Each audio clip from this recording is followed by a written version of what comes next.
ഇന്ന് തന്നെ ഡൗൺലോഡ് ചെയ്യൂ. കാണൂ നിങ്ങളുടെ ഫേവറേറ്റ് ഷോസ്. വന്ദനോട് സത്യങ്ങൾ തുറന്നു പറഞ്ഞില്ലെങ്കിൽ എനിക്കൊരു മനസ്സമാധാനം ഉണ്ടാവില്ല. അച്ഛാ, എനിക്ക് എന്റെ മനസാക്ഷി വഞ്ചിക്കാൻ വയ്യ. മനസ്സമാധാനം, മനസാക്ഷി, മാങ്ങാത്തൊലി, ഇതൊക്കെ സാധാരണക്കാരന്റെ മാത്രം വികാരങ്ങളാ. വന്ദന,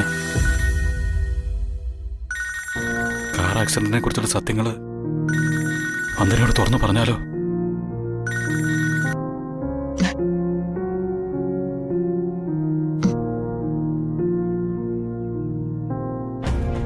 കട്ടായതാണോ കട്ടാക്കിയതാണോ?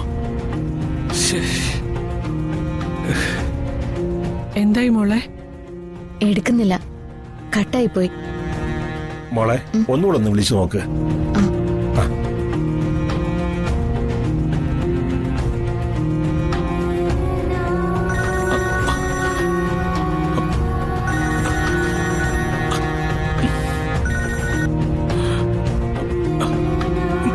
വന്ദനെ, എനിക്ക് ചില കാര്യങ്ങള്. തിരക്കൊഴിഞ്ഞെങ്കിൽ പെട്ടെന്നൊന്ന് വീട്ടിലേക്ക് വരണം. വന്ദനെ, എനിക്ക് നിന്നോട് ചില കാര്യങ്ങൾ സംസാരിക്കാനുണ്ട്. ജഗ, അതൊക്കെ പിന്നീടാവാം. വർഷയുടെ കാര്യത്തിന് പോലീസ് സ്റ്റേഷൻ വരെ ഒന്ന് പോണം. വന്ദനെ, അച്ഛൻ സ്റ്റേഷനിലേക്ക് പോവാൻ ഇറങ്ങിയതാ. അത് ഞാനാ തടഞ്ഞത്. ഞാനും ജഗനും കൂടി പോയി തിരക്കാന്ന് പറഞ്ഞു. ജഗൻ, ഒന്ന് വേഗം വാ. ആ ശരി, ഞാനിപ്പോ തന്നെ വരാം.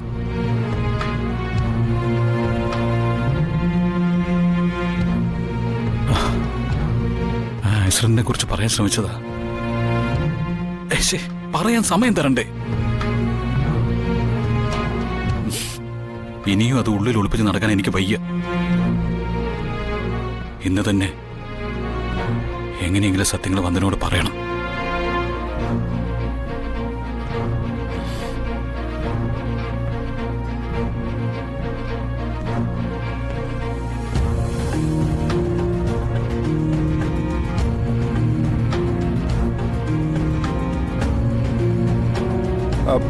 മോനെ ജഗ,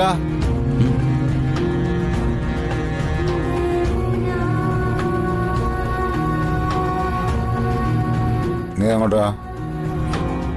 വന്ദനയുടെ വീട്ടിലേക്ക്. അവള് വിളിച്ചിരുന്നു. നിക്ക്.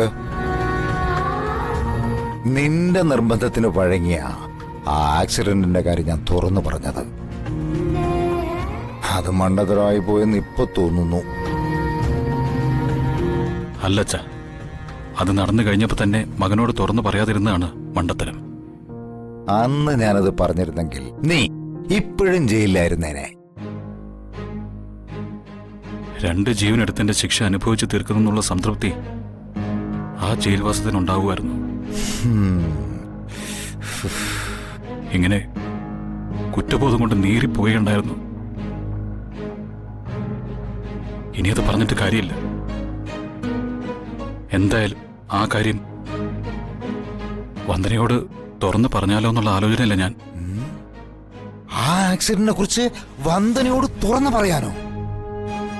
മണ്ടത്തരം കാണിക്കരുത് നീ. രാജീവിന്റെ അപകട മരണത്തെ കുറിച്ച് റീ എൻക്വയറി നടത്താൻ പെറ്റീഷൻ കൊടുത്ത് കാത്തിരിക്കുന്നവളാ വന്ദന. ജാതകദോഷക്കാരിയായ വന്ദനയെ വിവാഹം കഴിക്കാൻ മനസ്സ് കാണിച്ച കോടീശ്വരനായ രാജീവിന് ഇപ്പോഴും അവളുടെ മനസ്സിൽ ദൈവത്തിന്റെ സ്ഥാനമാണുള്ളത്. ആ രാജീവിന്റെ മരണത്തിന് ഉത്തരവാദി നീയാണെന്നറിഞ്ഞാൽ സ്വന്തം ഭർത്താവാണെന്ന ഒരു പരിഗണനയും അവളുടെ ഭാഗത്തുനിന്നുണ്ടാവില്ല. മനഃപൂർവ്വമല്ലാത്ത ആക്സിഡന്റ് അവൾ മനഃപൂർവ്വമാണെന്ന് വരുത്തി തീർക്കും. ശേഷകാലം നിനക്ക് ജയിലിൽ തന്നെ കിടക്കാം. കിടന്നോളാം. എന്നാലും വന്ദനോട് സത്യങ്ങൾ തുറന്നു പറഞ്ഞില്ലെങ്കിൽ എനിക്കൊരു മനസ്സമാധാനം ഉണ്ടാവില്ല. അച്ഛാ, എനിക്ക് എന്റെ മനസാക്ഷി വഞ്ചിക്കാൻ വയ്യ.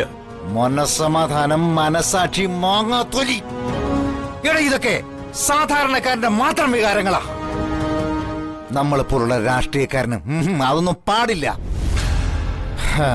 1/2 നൂറ്റാണ്ട് കാലത്തെ രാഷ്ട്രീയ പാരമ്പര്യം വെച്ചുകൊണ്ടാ ഞാൻ ഈ പറയുന്നത്. രാജീവിന്റെ അപകട മരണത്തിന്റെ കാര്യത്തിൽ നീ തനി രാഷ്ട്രീയക്കാരൻ തന്നെ ആവണം. ഡാ, ഇരുമ്പഴിക്കുള്ളിലെ ജീവിതം ഇരന്നു വാങ്ങാൻ നിൽക്കരുത്. അച്ഛ, അത് പിന്നെ താലി കിട്ടിയ ഭാര്യയോട് വിശ്വാസവഞ്ചന കാണിക്കുന്ന കാര്യങ്ങള് എനിക്ക് പറ്റില്ല. എനിക്കൊന്നുകൂടെ ഒന്ന് ആലോചിക്കണം. അപ്പ്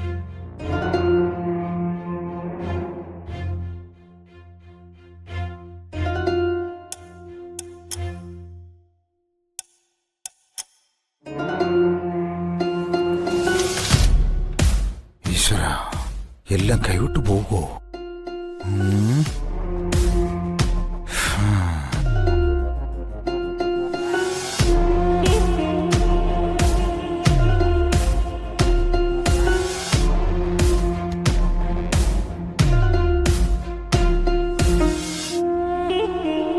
ഉപ്പത്തൊട്ടി കഴിഞ്ഞവനെ മാണിക്യം കിട്ടിയ അതിൻ്റെതായ ഒരു പൊങ്ങച്ചം കാണുമല്ലോ.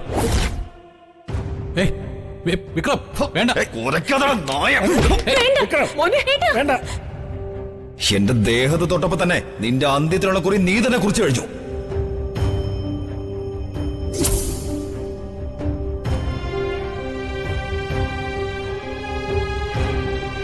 പാവം വർഷ, അവൾക്ക് എന്നോട് ദേഷ്യമായിരിക്കുമോ? എങ്ങനെയുള്ളവനാണെങ്കിലും സ്വന്തം കഴുത്തിൽ താലി കെട്ടിയ ഭർത്താവിനെ തല്ലുന്നത് ഒരു ഭാര്യയ്ക്കും ക്ഷമിക്കാനാവില്ല. തല്ല് വാങ്ങിയ പക മുഴുവൻ അയാൾ വർഷയോട് തീർത്തിട്ടുണ്ടാവും. പാവം വർഷ, ഇനി അവളെ കാണുമ്പോൾ മാപ്പ് പറഞ്ഞ് സമാധാനിപ്പിക്കണം.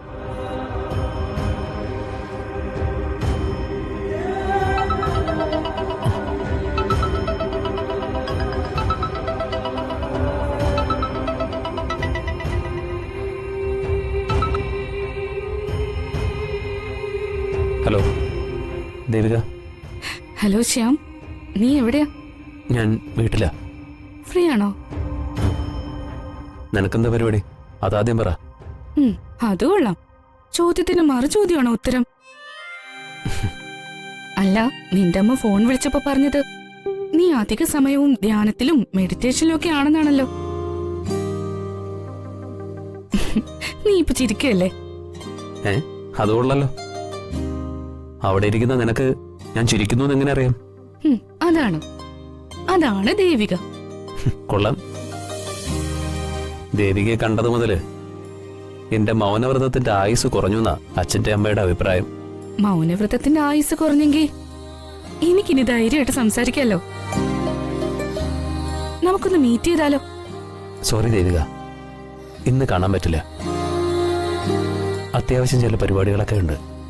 ഓഹോ, അങ്ങനെയാണോ? വെറുതെ മോഹിച്ചു. അത് പോട്ടെ. അല്ല, ഇനി എന്നെ ഒഴിവാക്കാൻ നീ വെറുതെ പറയുന്നതാണോ? മാനത്തെ കൊട്ടാരം